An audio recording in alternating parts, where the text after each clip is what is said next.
নমস্কার, আমি মেমারি ১ নম্বর ব্লক তৃণমূল কংগ্রেস কমিটির পক্ষ থেকে আপনাদের সকলকে ধন্যবাদ জানাই। সাংবাদিক বন্ধুরা আজকে আমাদের ডাকে এসেছেন। আমরা একটি বিশেষ ব্যাপার আপনাদের জানাতে চাই। গত ২৫শে জানুয়ারি মেমারি রসুলপুর সংলগ্ন বিনয়পল্লী এলাকায় বিজেপির এক বিধায়ক, নাম তার বিমান ঘোষ, তিনি পুরসুরা অ্যাসেম্বলির বিধায়ক, তিনি এবং মেমারি কয়েকজন বিজেপি নেতা একটি সাংবাদিক বৈঠক করে মেমারি বিধানসভার চার্জশিট বলে একটি প্রোগ্রাম করেন এবং সেদিন তারা প্রেস বিজ্ঞপ্তি দিয়ে আমাদের মেমারি বিধানসভার তৃণমূল কংগ্রেসের নেতৃত্বের নামে বিভিন্ন রকম অভিযোগ তোলেন। যেমন ব্লক সভাপতি নিত্যানন্দ ব্যানার্জিকে, মেমারি ২ ব্লক সভাপতি হরিসাধন ঘোষকে দামোদরের বন্যার জন্য দায়ী করা হয়। ব্লক সভাপতি নিত্যানন্দ ব্যানার্জিকে গাছ চুরির সঙ্গে যুক্ত এটি অভিযোগ করা হয়।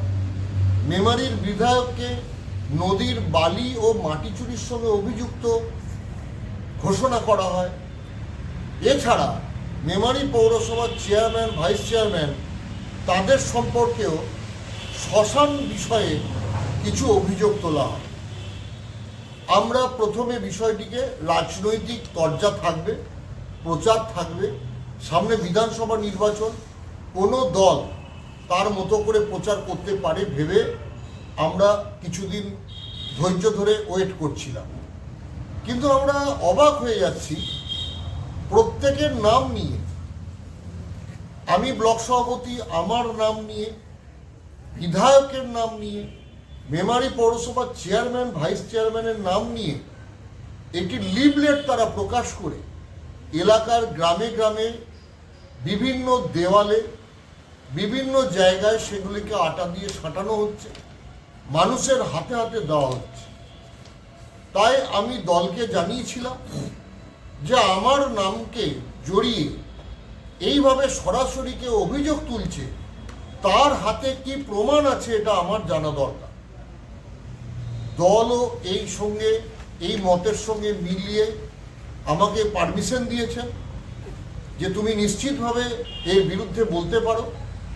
আমি সরাসরি এটি রাজনৈতিক বক্তব্যে আমি প্রশ্ন করেছিলাম যে আমাকে যে গাছ চুরির সঙ্গে যুক্ত বলে অভিযোগ করা হলো আপনাদের চার্জশিটে, আপনাদের কাছে কি প্রমাণ আছে? কোন মৌজার গাছ চুরি হয়েছে, কোন গাছ চুরি হয়েছে, কোনো অভিযোগপত্র আছে কিনা, কোনো এফআইআর হয়েছে কিনা? আমি পরিষ্কার পরিচ্ছন্ন বলতে চাই, যদি আমরা কেউ গাছ চুরির সঙ্গে, বালি চুরির সঙ্গে, মাটি চুরির সঙ্গে বা শ্মশানের অনৈতিক কোনো কাজের সঙ্গে যুক্ত থাকি, তার জন্য আইন আছে, আদালত আছে, কোনো অভিযোগ থাকলে তার এনকোয়ারি হোক।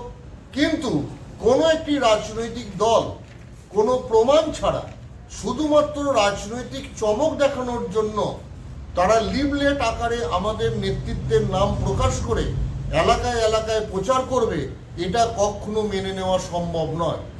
তাই আমি আজকে বিমান ঘোষ, যিনি পুরসুরা অ্যাসেম্বলির বিধায়ক, তার এগেনস্টে আমার অ্যাডভোকেটকে দিয়ে নোটিশ পাঠিয়েছি। স্পিড পোস্টে তার কাছে আমি নোটিশ পাঠিয়েছি। তাকে বলে দেওয়া হয়েছে কত দিনের মধ্যে জবাব দিতে হবে, প্রমাণ দিতে হবে, অথবা অভিযোগ প্রত্যাহার করতে হবে, নতুবা আগামী দিনে যা যা আইনি কার্যকলাপ আছে, যা যা আইনি সিস্টেম আছে, সেগুলিকে আমরা মেনটেন করব। আমরা তাকে পরিষ্কারভাবে এই নোটিশ জারি করে জানাতে চাই যে আপনি যে অভিযোগ তুলেছেন, যে অভিযোগের ভিত্তিতে আপনার এলাকার দলের লোকেরা লিফলেট বিলি করছে, অবিলম্বে তা প্রত্যাহার করা হোক, অথবা আমরা যে এই কাজের সঙ্গে যুক্ত তার প্রমাণ দেওয়া হোক। আমরা যে কোনো আইনি যে কোনো যা যা সিস্টেম আছে ভারতীয় সংবিধানে সমস্ত প্রক্রিয়ার মধ্যে দিয়ে যেতে রাজি আছে, কিন্তু মিথ্যাভাবে কারো বিরুদ্ধে কোনো অপপ্রচার করে রাজনৈতিক বাজার গরম করা যাবে না। বিশেষত আমার নাম ব্যবহার করা, এবং আমি দলীয় প্রেসিডেন্ট হিসাবে মনে করি আমার দলের বিধায়ক, আমার দলের চেয়ারম্যান, ভাইস চেয়ারম্যানের নাম যেখানে সেখানে খারাপভাবে অপপ্রচার করবার জন্য ব্যবহার করা যাবে না।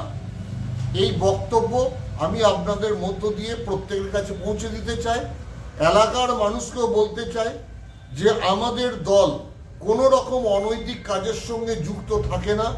আমাদের দলের নেতৃত্ব সর্বদা মমতা বন্দ্যোপাধ্যায়ের পথ, আদর্শ, ত্যাগ ও তিতিক্ষাকে মান্যতা দিয়ে কাজ করে। তাই আমাদের বিরুদ্ধে যদি কারো কোনো অভিযোগ থাকে অবশ্যই আইনের শরণাপন্ন হন। আইন যদি মনে করে নিত্যানন্দ ব্যানার্জিকে জেলে পাঠাতে হবে, হাজতে পাঠাতে হবে, আমরা জেল হাজত মেনে নিতে রাজি আছি। কিন্তু মিথ্যাভাবে আমাদের নাম অপপ্রচার করে এলাকায় রাজনৈতিক ষড়যন্ত্র করে ভোটের ময়দান গরম করবেন, এটা কিন্তু করতে দেওয়া যাবে না। তাই আমি অনুরোধ করব অবিলম্বে এই অভিযোগগুলির প্রমাণ, সত্যতা মানুষের সামনে তুলে ধরুন, অথবা এই অভিযোগগুলিকে প্রত্যাহার করুন। এটি আমার বক্তব্য আপনাদের মাধ্যমে জানাতে চাই। আর আমি আবারও বলছি, ইতিমধ্যেই অ্যাডভোকেটের নোটিশ তাকে পাঠিয়ে দিয়েছি। তিনি নিশ্চিতভাবে নোটিশ পেয়ে যাবেন, দিয়ে নিশ্চিতভাবে তিনিও আইনানুগভাবে যা যা করতে হয় সেটি করবেন। আমি অপেক্ষায় থাকবো তাদের উত্তরের জন্য।